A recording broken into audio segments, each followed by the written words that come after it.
Isang mapagpalang gabi po sa inyo lahat mga mahal na kababayan, mga kaibigan, mga kapatid. So marami na naman talagang comment, mga negative comment na nakita po natin dyan sa comment section na kung saan talagang hindi nila matanggap, hindi talaga nila matanggap na si Kristo talaga ay hindi Diyos.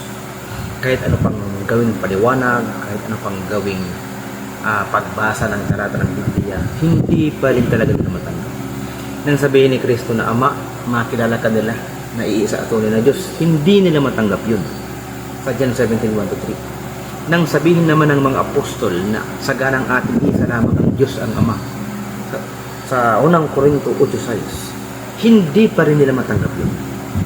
At mismo nang sabihin ng Diyos na ako'y isang ganap na Diyos sa Isaiah 45:21, hindi pa rin nila matanggap.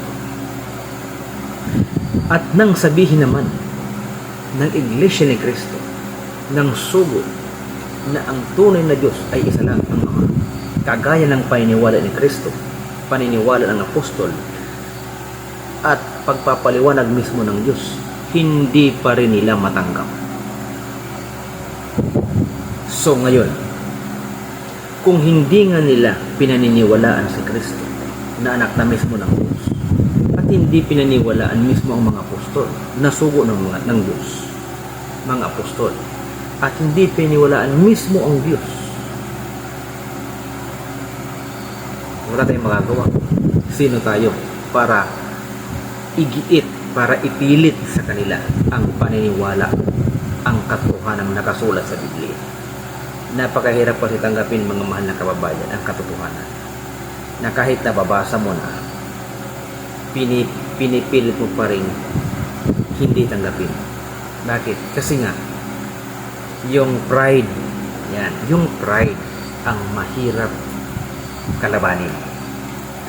Kaya hindi, na tayo dyan wala na tayong magagawa sa ganun.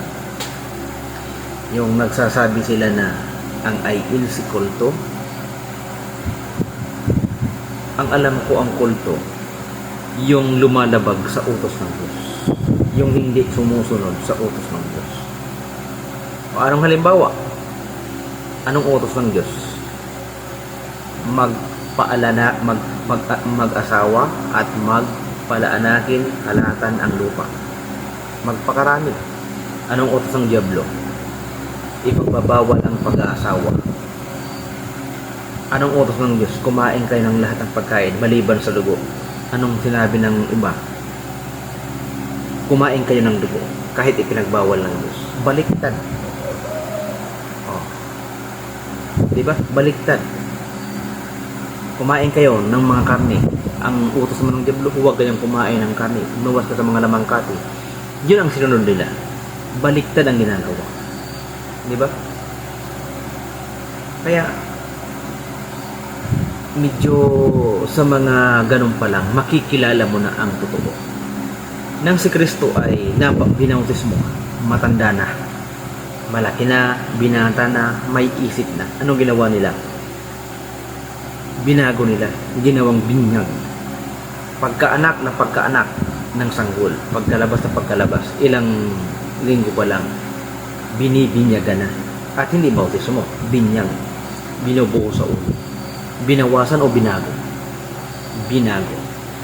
Sa Biblia, ni bawasan ang utos o ni baguhin, ni dagdagan, bawal. Pero ang ginawa nila, binago pa nila. Hindi lang basta dinagdagan, binago nila. Ang tanong, yan ba ang pinagmamalaki ng totoo o patunay? Masakit tanggapin ang katotohanan, mga mahal na kababayan, na sa Katoliko napakarami ng maling aral. Diyan na po kami galing, kaya po kayo umalis. Di ba?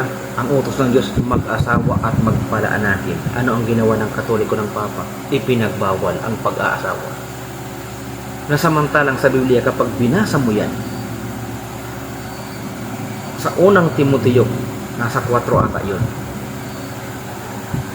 ang nagbawal sa pag-aasawa, Diablo, aral ng demonyo.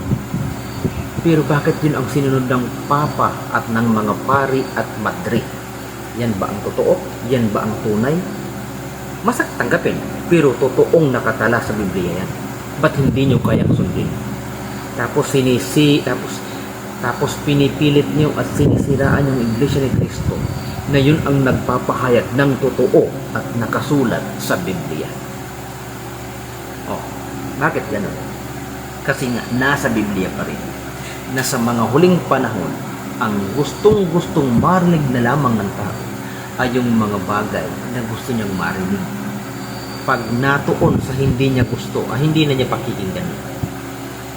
Sa bagay, talagang nakalagay sa Biblia na sa mga huling panahon, lalamig ang pag-ibig sa Diyos ng marami. Ayaw na makinig sa mga tunay na aral. Ang gusto na lang ang gusto na lang marinig yung mga kasabihan, mga sabi-sabi ng tao, mga tradisyon na hindi naman nakasulat sa Biblia. Ito pa, ano pa yung ginagawa ng iba? Sa sobrang pagkarelihiyoso, sinasaktan ang sarili, nagpipinitensya, nagpapapako sa krus. Ang tanong, yan ba ay iniutos ng Diyos? Nasaktan mo ang sarili mo, ipapako mo sa krus ang sarili mo, latiguhin mo ang sarili mo. Ang nakalagay sa Biblia, ingatan mo ang iyong sarili. Pinaiingatan sa iyo ng Diyos yan. Ba't mo ipapapako? Ba't mo paparusahan? Bakit si Kristo ka ba para magpapako? Minsan nang ipinako si Kristo at wala nang kapalit nun. Wala nang makagagawa sa ginawa ni Kristo. Hindi pwedeng gawin ng tao kung ano lang yung maibigan niya. Ang dapat gawin ng tao kung ano yung nakasulat, yun ang dapat na sundin. Tapos na ang Biblia. Ang gagawin ng tao, kailangan lang sumunod. Pero nga, hindi nga magawa ng tao. Bakit? Matigas ang ulo. Isipin mo, anong sabi ng Diyos sa 10 utos? Huwag kang magkaroon ng ibang mga Diyos. Huwag kang magkaroon ng ibang mga Diyos ng mga inanyuan, larawang inanyuan, mga ribulto. Anong ginawa ng tao? Nagpagawa ng mga ribulto.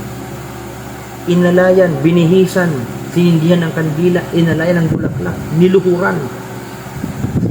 Sa Biblia, ang pagluhod ay pagsampa. Tapos i-deny nyo na hindi kayo sumasamba sa mga Diyos-Diyosan.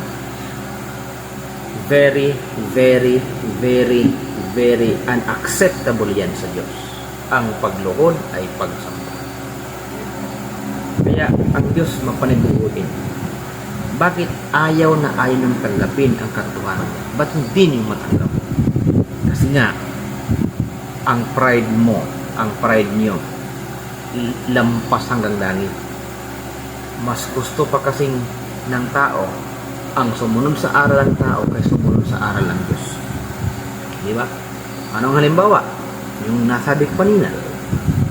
Ano ang utos ng Diyos? Mag-asawa. Anong sinunod nila? Hindi mag-asawa. Aral ng diablo. Ano ang sabi ng Diyos? Ako lang ang Diyos. Walang ibang Diyos liban sa akin. Na yun din ang sinabi ni Kristo. Yun ang sinabi ng mga apostol. Pero anong ginawa nila? Hindi, Diyos ka Kristo. Diyos ka Panginoon Jesus. Diyos ka talaga. Si Kristo na nga ang nagsabi, ipinakilala niya na ang tunay na Diyos. Sino yun? Ang Ama niya. O diba nang sabihin ni Kristo, Maria, huwag mo akong hipuin sapagkat ako hindi pa nakakarating, hindi pa ako nakakarating sa aking Ama. O, diba? Nang sabihin ni Kristo ang ganon, na huwag mo ko ipuin sapagkat hindi pa ako nakakayat sa aking Ama, sa inyong Ama, sa aking Diyos at inyong Diyos. Hindi nila matanggap yun. Nang sabihin ni Kristo, Ama, makilala ka nila na iisa at tunay na Diyos. Hindi nila matanggap yun. Bakit ganon? Kristo na ang nagsasabi, hindi nyo pa rin pinaniwalaan. Diyos na ang nagsasabi, hindi nyo pa rin pinaniwalaan. Kanino kayo maniniwala? Sa kanilang ba kayo maniniwala kapag andito si Kristo at sabihin sa iyo, hoy, ikaw, sinabi ko na noon pa na hindi ako ang Diyos. Bakit pinipilit mo akong gawing Diyos? Ang ipinakilala ko ay ang aking Ama, hindi ako. Ba't nyo pinipilit? Baka yun ang gusto nilang mangyari. Maghintay lang kayo sa pag-uho. Mangyayari yan. Diba? Mangyayari yan. So hanggang na lang muna at good night po sa inyo.